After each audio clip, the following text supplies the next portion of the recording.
Triple réchauffeur, étape 4. Bienvenue sur Zen à vous. Moi, c'est Hélène. Et j'en suis au 19e jour de mon challenge de transformation en Dian Shan. Dernière étape pour le rééquilibrage des 3 foyers du triple réchauffeur. Est-ce que vous ressentez l'énergie qui circule en vous? Est-ce que vous dormez mieux? Vous respirez mieux? Vous êtes peut-être moins fatigué? Pour moi, c'est un peu de tout ça. J'espère que pour vous, c'est aussi le cas.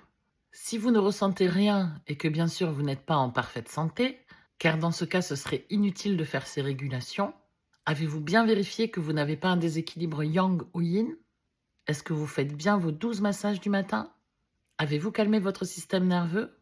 Le Dian Shan est déjà presque magique par sa rapidité d'action, mais la magie ne va pas au point que tout change si on ne fait rien. Je l'ai bien expérimenté.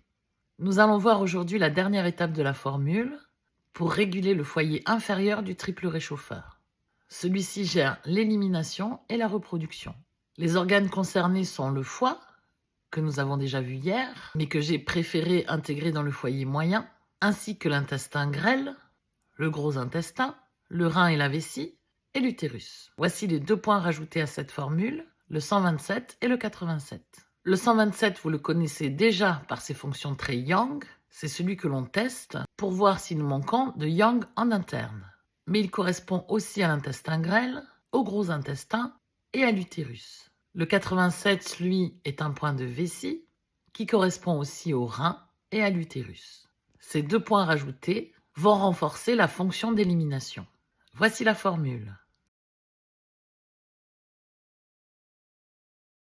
Vous avez désormais la formule complète pour rééquilibrer l'intégralité de votre intérieur.